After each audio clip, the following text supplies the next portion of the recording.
오늘 디모데전서 6번째 저랑 살펴보십니다. 바울 선생님이 사도행전 28장 마지막에 보면 로마에 가서 가택연금, 구금 됩니다.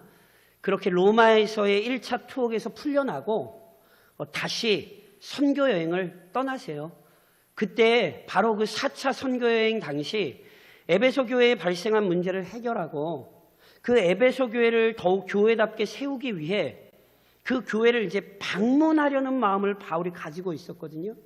하지만 먼저 마게도냐 지역을 자신이 방문해야 했기에 자기를 대신하여 디모데를 에베소 교회로 보냈습니다.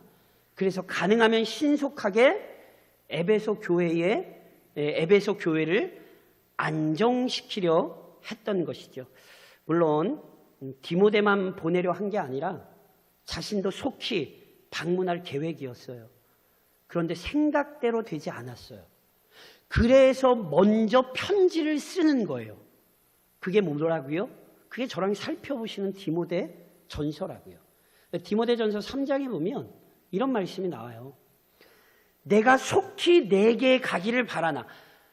단순히 디모데한테 가고 싶다는 게 아니라 에베소 교회로 자기도 지금 속히 가고 싶다는 거예요. 그러나 이것을 내게 쓰는 것은 만일 내가 지체하면, 내가 지금 방문하고 싶기는 한데 내가 계속해서 가지 못하면 너로 하여금 하나님의 집에서 어떻게 행하여야 할지를 알게 하려 함이니. 여기 잘 드러나는 것처럼요, 바울은 비록 자신의 방문이 늦어지더라도 디모데가 본 서신, 즉 우리가 함께 살펴보는 디모데 전서의 가르침에 따라 행동함으로써 에베소 교회가 혼란에서 벗어나고 올바르게 성장할 수 있는 지침을 제시하는 거라니까요. 그래서 다시 한번 말씀드리지만 본 서신, 디모데 전서, 더 나아가 디모데 후서, 디도서까지 이 모든 목회 서신은요, 교회를 교회답게 세우기 위한 가르침이에요. 우리 한국 장로교회 역사에서 참 중요하신 분이 있죠. 고 박윤성 박사님. 그 박윤성 박사님이요, 총신에서 디모데전서를 강의를 하셨거든요. 근데 디모데전서 강의하셨던 게 나중에 책으로 나왔어요. 그 책 제목이 뭐냐면 교회 건축이에요. 눈에 보이는 건물 짓는 그런 건축이 아니라 디모데 전서라는 성경이 어떻게 하면 교회를 올바르게 세우는가를 우리에게 가르친다고요. 그래서 그 강의를 책으로 펴낸 게 교회 건축, 이런 제목으로 나왔어요. 그래서 오늘도 우리 역시 본 서신에 귀를 기울여야 돼요. 우린 교회가 바른 교회가 되기 위해, 조금 더 다른 말로 바꿔드릴까요? 개혁교회답기 위해 우리는 본 서신에 순종해야 되는 거예요. 그럼 본 서신이 어떤 내용을 가르치고 있죠? 1장에서 저랑 다루신 내용 아주 분명해요. 교회를 교회답게 세우기 위해서 우선 다른 교훈 경계하셔야 합니다. 디모데전서 1장에서 이런 말씀이 있었죠. 내가 마게도냐로 갈 때에 너를 권하여 에베소에 머물라 한 것은, 왜 디모데를 에베소로 보냈어요? 어떤 사람들을 명하여 다른 교훈을 가르치지 말며 신하와 끝없는 족보에 몰두하지 말게 하려 함이라. 사랑하는 성도 여러분, 이단에 대한 성경의 경고를 잊으시면 안 돼요. 사탄은 광명의 천사를 가장해요. 그래서 지금도 교회 안에서 다른 교훈을 퍼뜨려 결국 교회를 무너뜨리는 거라니까요. 그런즉 언제나 교회는 다른 교훈이 교회 안에 퍼지지 않도록 철저히 경계해야 되는 거예요. 제가 눈이 감겨서 말씀드린 것처럼 대한예수교 장로회 합동측 교인으로서 우리 교회 안에서 우리 교회의 신앙과 신학과 다른 얘기 하지 마세요. 그거 악한 거예요. 그러시면 안 돼요. 설교하는 자나 설교를 듣는 성도들이나 오직 진리 안에 머물기 위해 힘써야 되는 거예요. 그러니까 이처럼 교회가 바른 교훈, 복음에 집중할 때 교회가 교회답게 성장하는 거예요. 그래서 바울이 디모데전서 1장 15절에서 이런 고백했던 걸 기억하세요? 미쁘다 모든 사람이 받을 만한 이 말이요, 그리스도 예수께서 죄인을 구원하시려고 세상에 임하셨다 하였도다. 죄인 중에 내가 괴순이라. 그리스도 예수께서 죄인을 구하려 세상에 임하신 사건, 이거 복음 아닙니까? 바로 이 복음이 참된 능력이죠. 그래서 바울이 자신을 예로 고백했듯이 복음은 죄인 중에 괴수마저 변화시키는 거예요. 그래서 오늘도 교회는 복음 앞에 엎드려 있는 거예요. 언제나 복음을 가르치고 복음을 배우고 선포하는 거예요. 왜요? 복음이 죄인을 변화시키기 때문에 그래요. 그런데요, 지난 시간에 말씀드렸던 것처럼 이렇게 계속해서 복음을 교회가 붙들고 있는 게 쉽지 않다니까요. 그래서 바울은 복음으로 교회를 지키고 세우는 일을 뭐로 표현했습니까? 선한 싸움으로 표현했지요. 싸움, 전쟁, 무력 충돌을 나타내는 단어예요. 게다가 이 선한 싸움은 한 번 승리하면 끝나는 싸움이 아니에요. 그리스도 재림하실 그날까지 언제나 교회가 수행해야 되는 영적 의미예요. 이 일을 게을리하면 안 돼요. 왜요? 지난 시간에 저랑 살펴봤던 디모데전서 1장 19절에 이런 말씀 기억하세요? 어떤 이들은 이 양심을 버렸고 그 믿음에 관하여는 파선하였느니라. 배교가 어디에서 일어난다고요? 믿음의 파선이 어디에서 일어난다고요? 오늘도 교회 안에서 일어난다고요.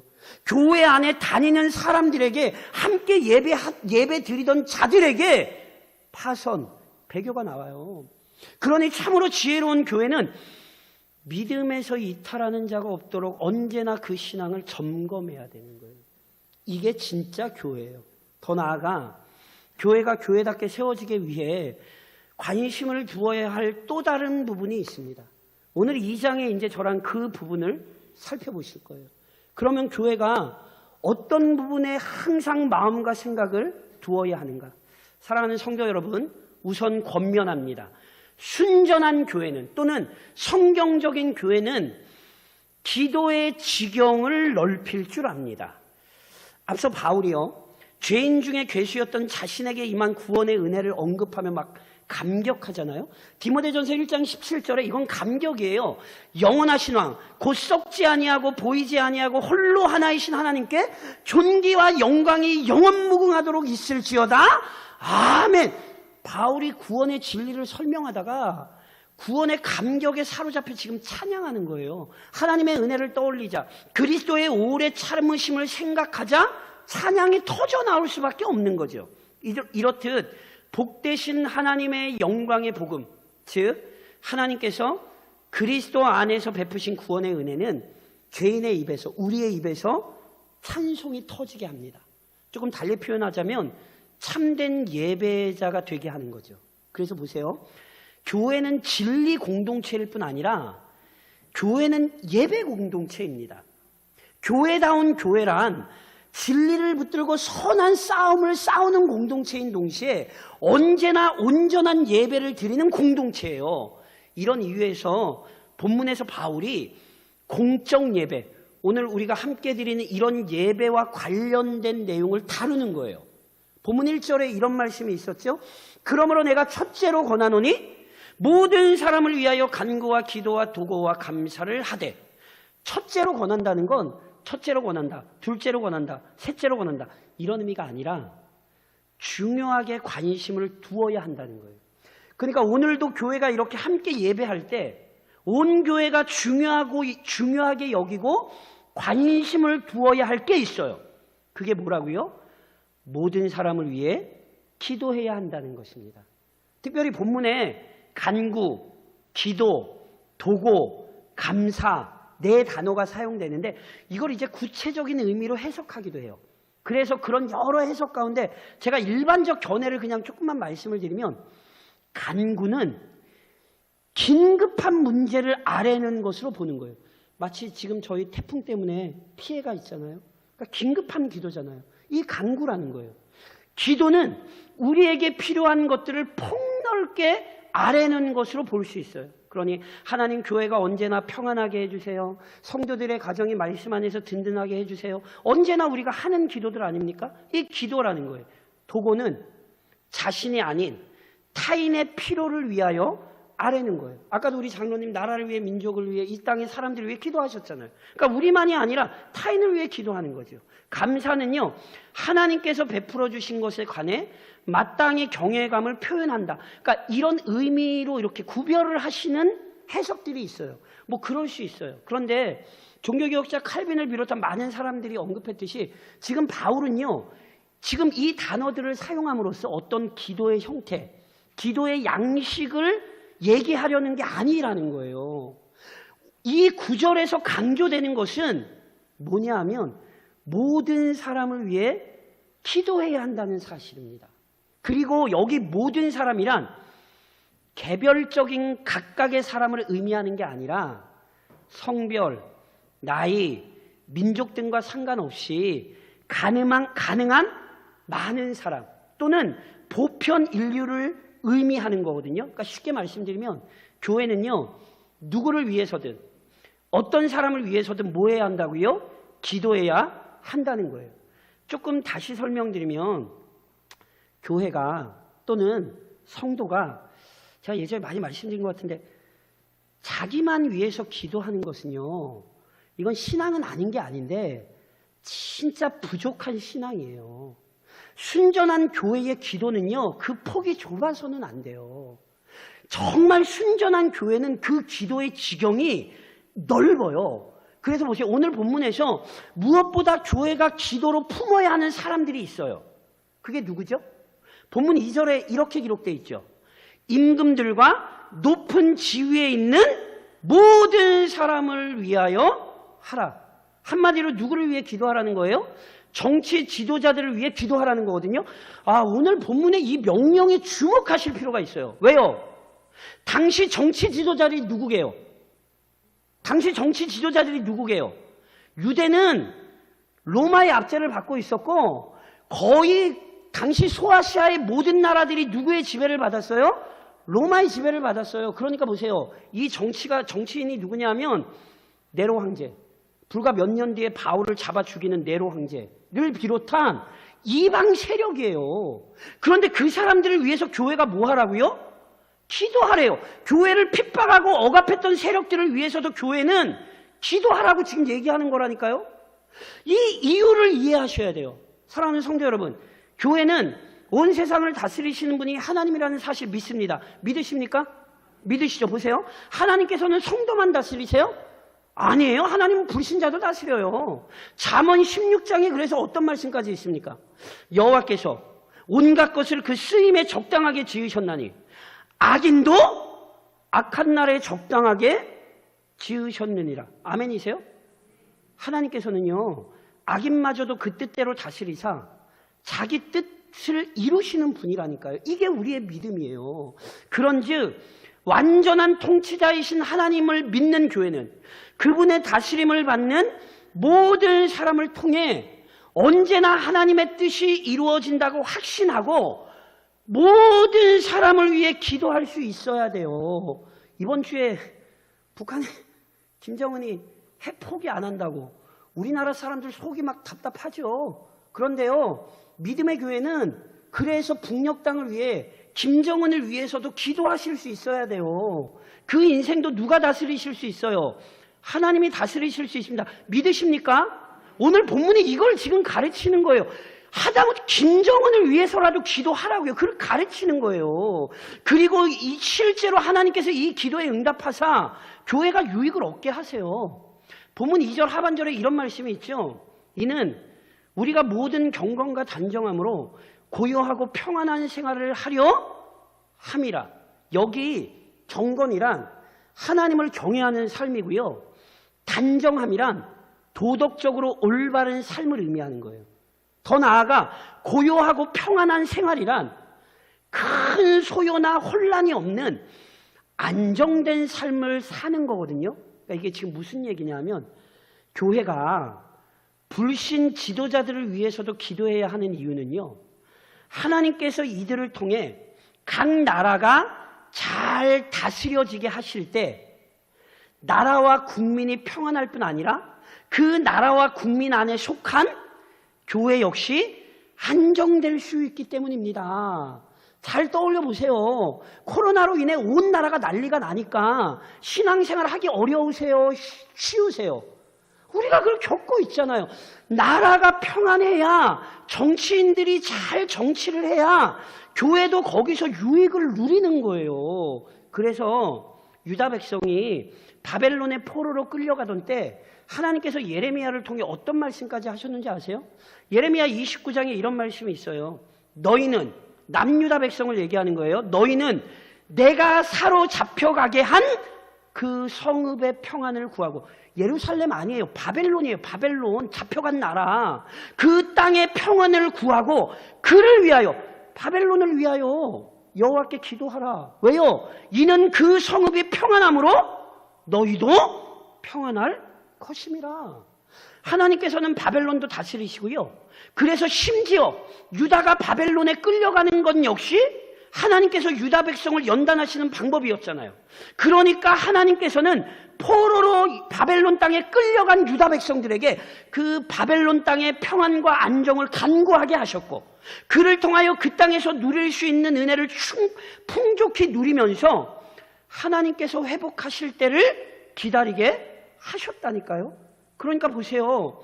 교회는 모든 사람을 위해 기도할 수 있어야 되고요. 더더욱 지도자들을 위해 기도해야 하는 거예요. 그래서 본문 3절에서 이런 말씀 있잖아요. 이것이 뭐게요? 모든 사람을 위하여 기도하고 특별히 정치 지도자들을 위하여 기도하는 것, 이것이 우리 구주 하나님 앞에 선하고 받으실 만한 것이니. 모든 사람을 위하여 기도하는 것, 하나님 기뻐하십니까? 기뻐하지 않으십니까? 기뻐하십니다. 정치 지도자들을 위하여 기도하는 것, 우리의 특권이며 의무이자 하나님이 기뻐하시는 일입니다. 그러니 교회는 모일 때마다 기도의 지경을 넓혀야 합니다. 이게 순전한 교회입니다. 동시에 순전한 교회 또는 성경적 교회는요, 전도의 지경을 넓힐 줄 압니다. 자, 어떤 교회가 순전한 교회인가, 온전한 교회인가 확인하고 싶으시면 그 교회 예배에 가서 그 교회가 모든 사람을 위하여 기도하는지 보세요. 정말로 모든 사람을 위하여 기도하는 교회는 하나님 앞에 순전하게 세워지는 교회예요. 그리고 교회가 이처럼 기도할 수 있는 이유는 다시 한번 말씀드리지만 하나님께서 온 세상의 통치자요, 온 세상을 다스리신다는 확신을 품고 있기에 가능한 거예요. 동시에 교회가 모든 사람을 위하여 기도할 수 있는 또 다른 근거가 있어요. 그게 4절에 이렇게 표현되어 있어요. 하나님은 모든 사람이 구원을 받으며 진리를 아는 데에 이르기를 원하시느니라. 아멘이세요? 근데 이거 아멘 잘하셔야 돼요. 이 구절을 잘못 이해해서 하나님은 모든 사람 구원받게 하시겠네, 이렇게 생각하시면 큰일 나요. 즉 본 구절은 만인 구원론을 가르치는 게 아닙니다. 성경 어디에도 하나님께서 만인을 구원하기로 작정하신 적도 없고 실제로 하나님께서 만인을 구원하지도 않으세요. 그러므로 이 구절을 두 가지 관점으로 이해하실 수 있어야 돼요. 우선 이 구절은 하나님의 구원 계획을 설명한 게 아니라 비참한 처지에 놓인 죄인들을 향한 하나님의 긍휼하신 마음을 표현한 거예요. 지금 그러니까 다시 말씀드리면 이 구절이 나는 모든 사람을 구원할 거야 라는 하나님의 계획을 얘기한 게 아니에요. 죄인들이 비참한 형편에 처해 있는 그것을 하나님은 긍휼히 여기신다라는 그 마음을 표현한 거죠. 다른 구절로 바꿔드리면 에스겔 18장에 이런 말씀이 있잖아요. 주 여호와의 말씀이니라.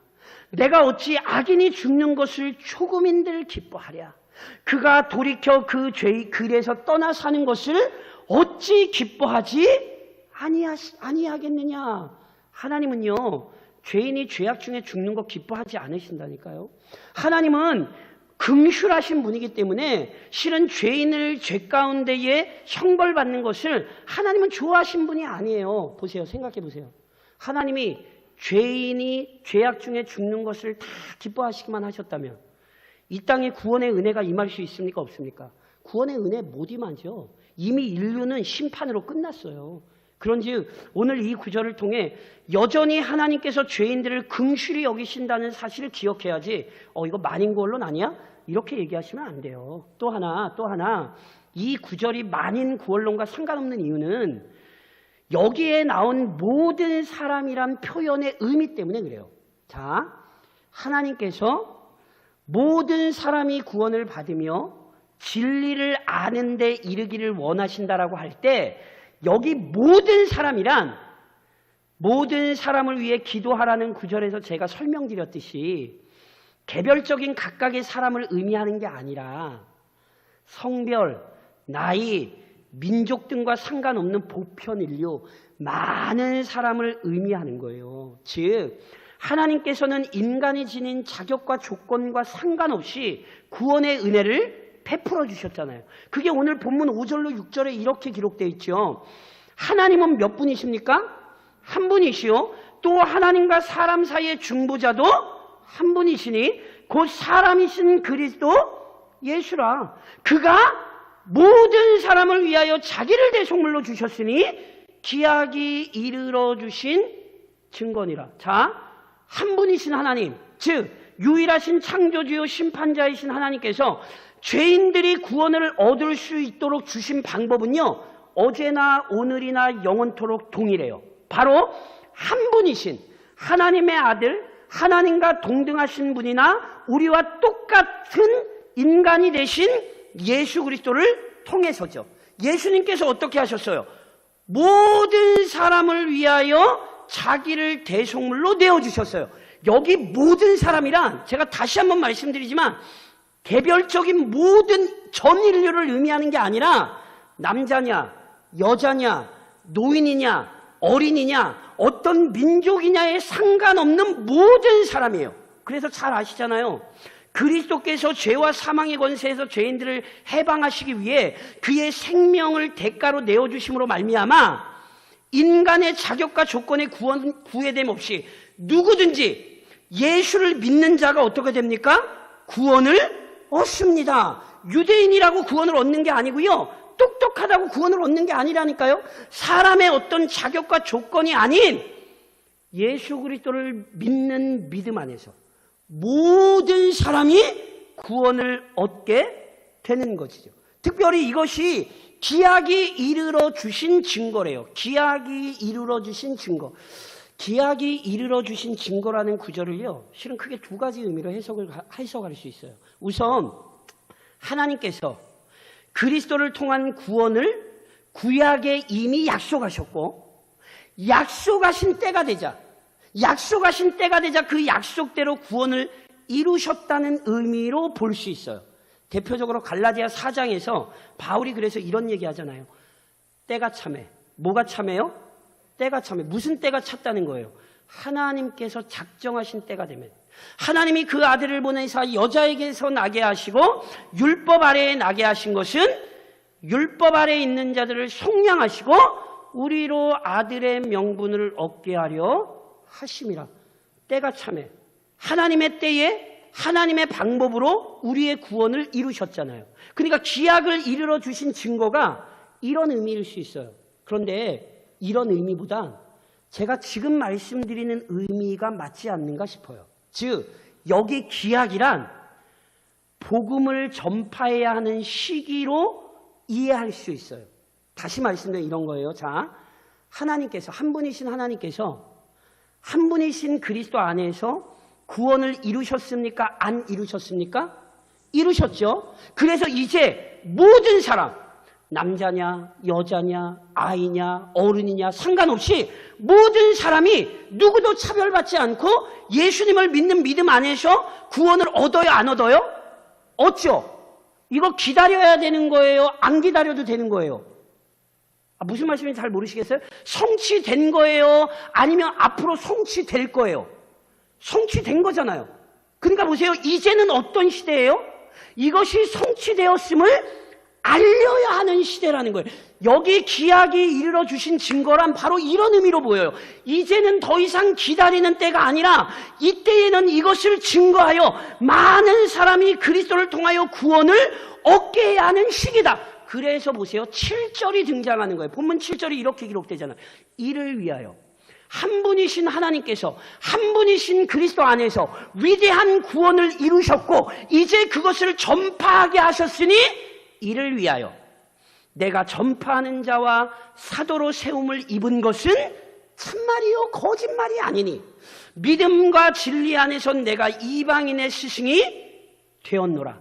지금은 어떤 시대예요? 전해야 되는 시대예요. 그래서 바울이 뭐 하고 있는 거예요? 이 서신을 쓸 때 몇 차 전도 여행? 4차 전도여행이에요. 바울이 전도의 지경을 넓힌 이유가 무엇입니까? 그리스도 안에서 약속하신 구원이 성취되었으니 이 사실을 선포하여 많은 자들이 하나님의 구원의 은혜를 누리도록 해야 되는 거잖아요. 지금이 그 시기잖아요. 지금은 어떤 시기예요?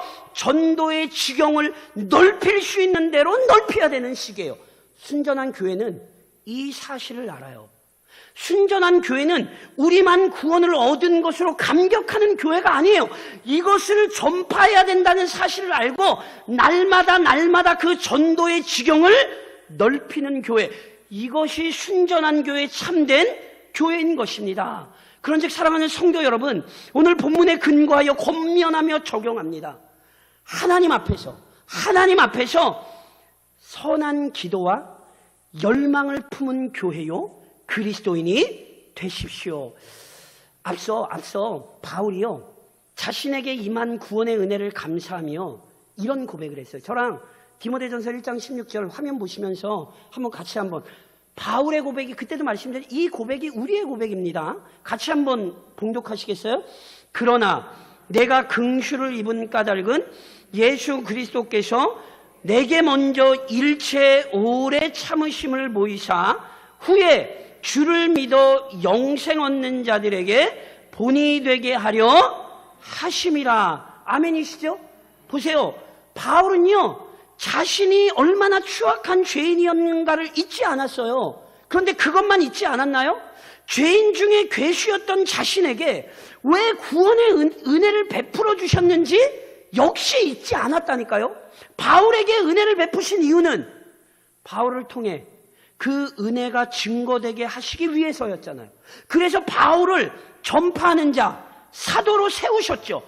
이방인의 스승이란 이방인들에게 복음을 증거하여 복음으로 돌이키게 하는 자란 뜻이에요. 전도자예요, 전도자 그냥. 그러니까 그 전도자로 부르심을 받은 걸 알았죠.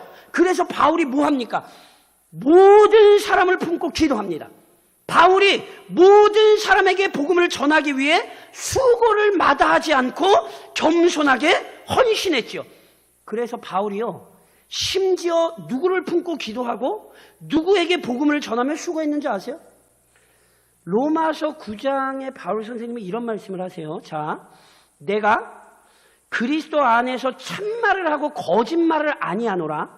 나에게 큰 근심이 있는 것과 마음에 그치지 않는 고통이 있는 것을 내 양심이 성령 안에서 나와 더불어 증언하노니. 무슨 얘기인지 아세요?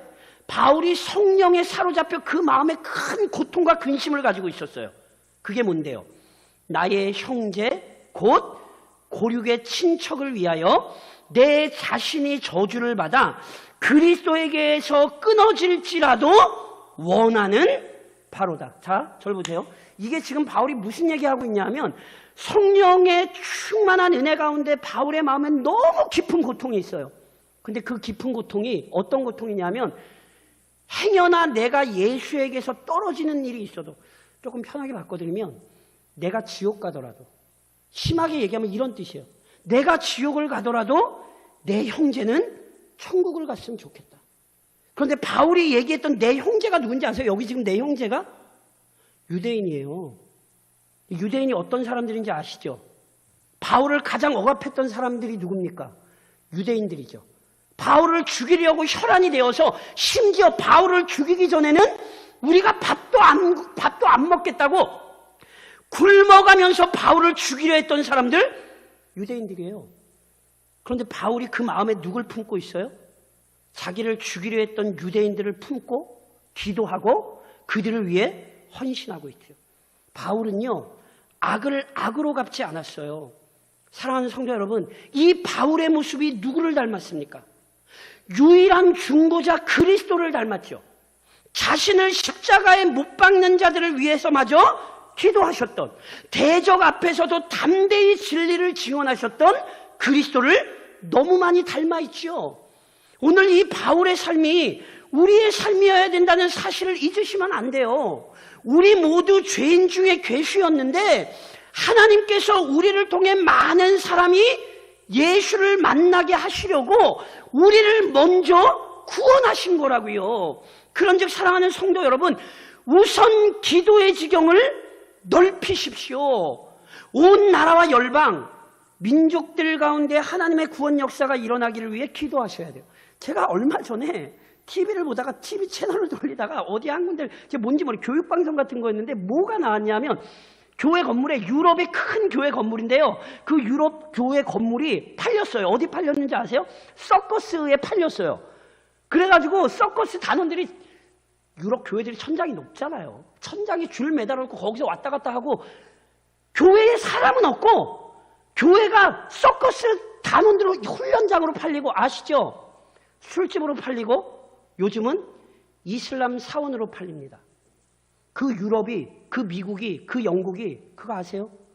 우리에게 복음을 전해준 나라들이에요.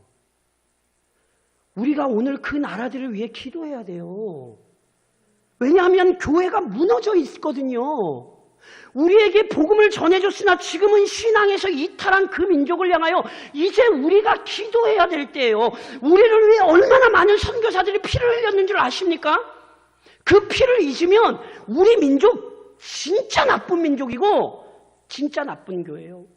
지금도 얼마나 많은 사람들이 자연재해와 전염병과 전쟁으로 고통받고 있습니까?